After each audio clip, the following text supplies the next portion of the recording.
Over to you, Sarah. Welcome. Thanks. This is from this book, which I'm really enjoying. The 7 Steps to Awakening. So I had to check what it was called.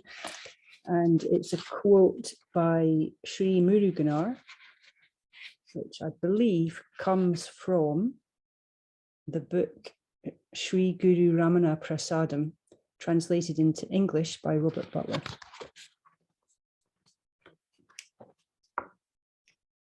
Grace, the supreme, is rare and unique.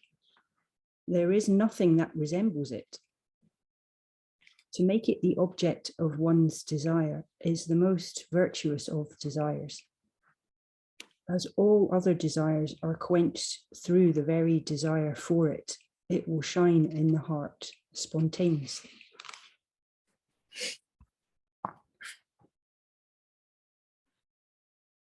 Thank you, Sarah. You don't know why I'm laughing. It's because just before I sat down, I picked up a different book. Now, you probably can't see that, but it's called Sri Guru Ramana Prasadam. And Sarah read something that was very, very beautiful. And it actually, just before the call, for some reason, I flipped open this book here. And I thought I'll just read a few of the quotes. And I didn't read a few of the quotes in the end. I only read one. And it was verse number, I'll put my bookmark there. Verse number 318. And I'll read it to you. It goes like this. Grace, the supreme, is rare and unique. There is nothing that resembles it. To make it the object of one's desire is the most virtuous of desires. As all other desires are quenched through the very desire for it, it will shine in the heart spontaneously.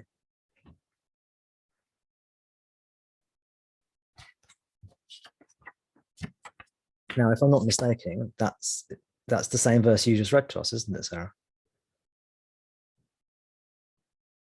So that's why I was laughing. That's why I was smiling.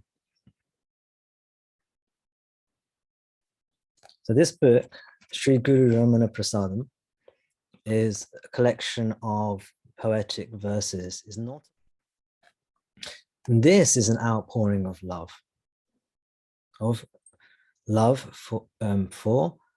from a devotee, Muruganar in this case, to his beloved Guru, Bhagwan Ramana.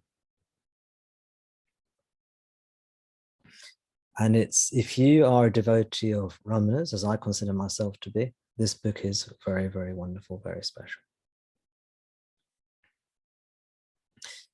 In the book that Sarah has, The 7 Steps to Awakening, you will see various quotes taken from this book, Sri Guru Ramana Prasadam. And they've got some beautiful quotes taken from Sri Guru Ramana Prasadam in The 7 Steps to Awakening. In fact, all of Muruganar's quotes come from this book. All of Muruganar's quotes in the 7 Steps to Awakening are taken from this text, Sri Guru Ramana Prasadam.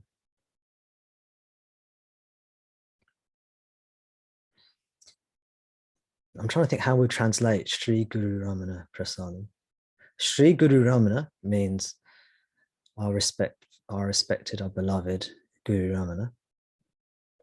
And Prasadam, I'm thinking many of you may be familiar with the concept of prasad, which kind of means gift. It kind of means a gift. Can anyone help me translate the word prasad, prasadam? Offering? Offering? Go on, Gordon, is that what you're going to say? For food, also they give food as prasadam. It's like a gift or something. typically when you, sorry, Arvind, you're going to say something? Yeah, in Vedanta, there's a term called Ishvara Prasada Buddhi, which basically means a mindset that says everything is an offering from God, good, bad, indifferent, whatever it is. So prasadam used in that context is an offering or a gift or a what's given to you should be graciously accepted as an offering from God himself. So that's the significance of prasadam. So in every puja in Hindu, after the puja, you're given a prasadam as an offering. What you offer the God, you then take it as a leftover or a gift from God. So so how would you translate Sri Guru Ramana Prasadam? It's kind of is it like the gift that beloved Guru Ramana has given us, perhaps? Basically, his wisdom is like a gift or a contribution or whatever you want to call it, a grace given to people at large. Yes. So it's the gems, the treasure that has fallen from Guru Ramana, and we can receive. The prasadam can also be like the result. So Muruganar, when he's writing these verses of love and bhakti, he's also expressing the result of the blessings he has received from Guru Ramana. So it's a gift he's received, and then that has produced a result, namely liberation. Parabhakti. Parabhakti means the supreme bhakti, the supreme devotion,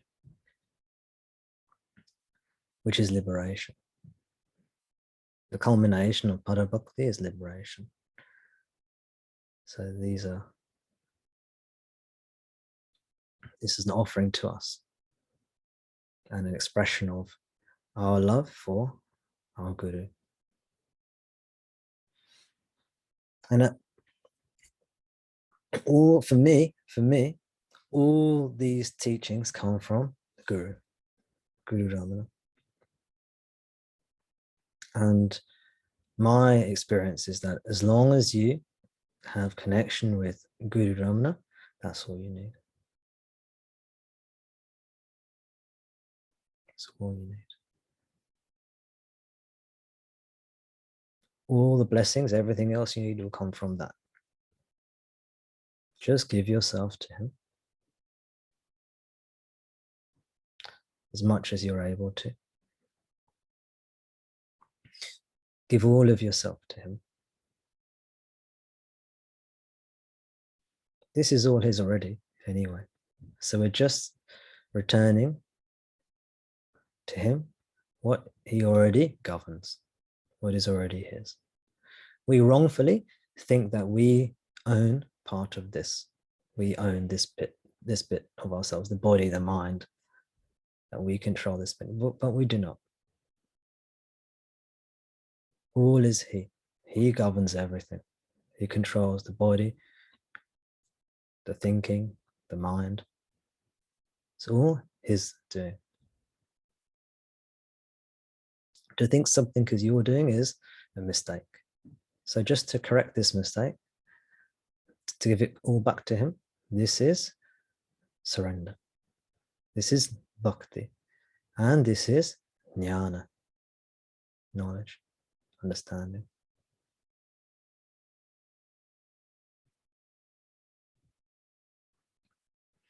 So, fortuitous coincidence with those verses.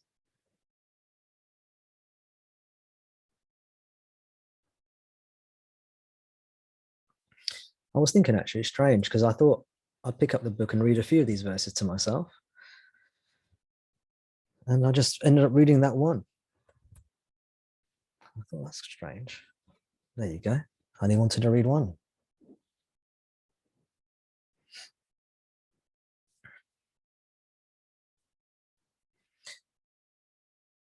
With liberation, when we discover what we truly are, or when we fully come to Bhagavan, please note that these two are the same thing, by the way. when we fully come to Bhagavan, when we unite with him, when we merge into him, when he consumes us, when he devours us, and when we come to know ourselves as we are. These two are the same. Knowing ourselves as we truly are and coming home to Bhagavan, these are the same thing. When we are with Bhagavan, when we go to him, when we go near to him, he fills us with happiness and joy and peace. This is the bliss of his being, which is the bliss of our own self. And you start to feel happier and happier, and suffering becomes less and less. And as you become happier and happier, what happens? What happens is that you desire less and less. As you become happier in yourself, you desire less and less. And with liberation, when the last vestiges of ignorance are removed, the last vestiges of egotism and duality are removed, then the bliss becomes full and total. We discover Bhagavan as our own true self, and our own true self as Bhagavan. And we discover total fullness. All our desires are quenched. It eradicates all our desires. Let me remind myself of the verse that Sarah read to us.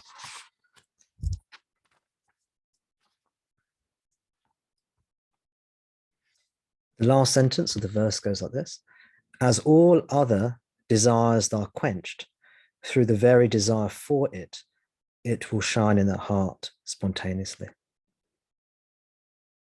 To make it the object of one's desire is the most virtuous of desires, meaning the desire to come home to oneself. The desire to be with Bhagavan is the greatest of all desires. Remember, don't see him outside of you. See if you can realize that he is the radiance of presence within you. If you cannot understand that or see that or feel that, then you can see him as somebody outside of you. That's fine. And if you pray to him as outside of you, eventually he'll bless you with the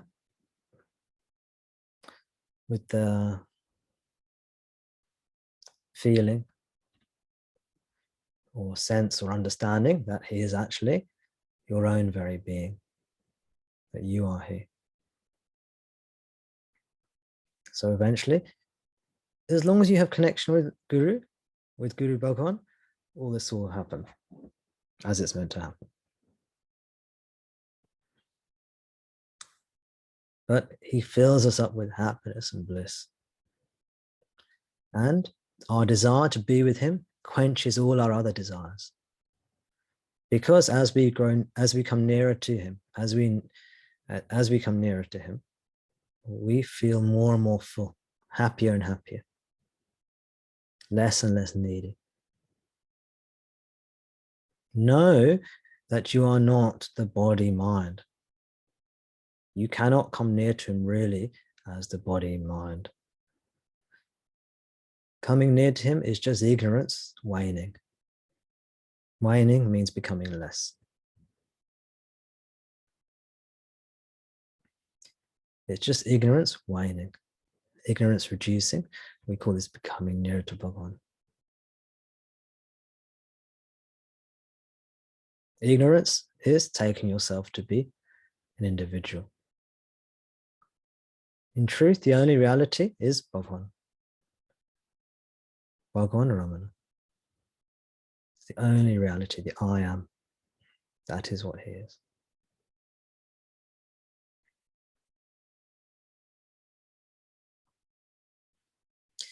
So, we long to be with him.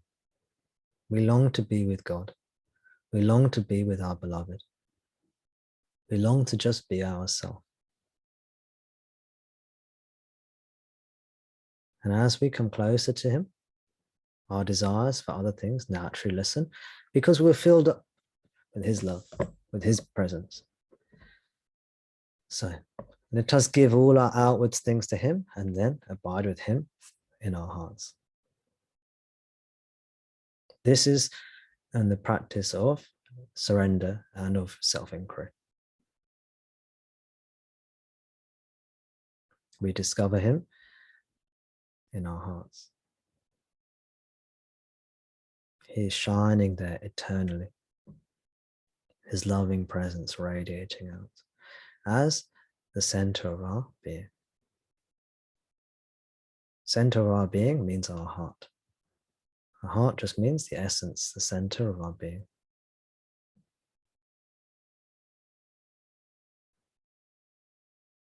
Nothing can disturb that. It's an eternal flame, burns endlessly, shines endlessly. It does not flicker, it does not waver. It is just the continuous, constant presence. I am shining in my heart.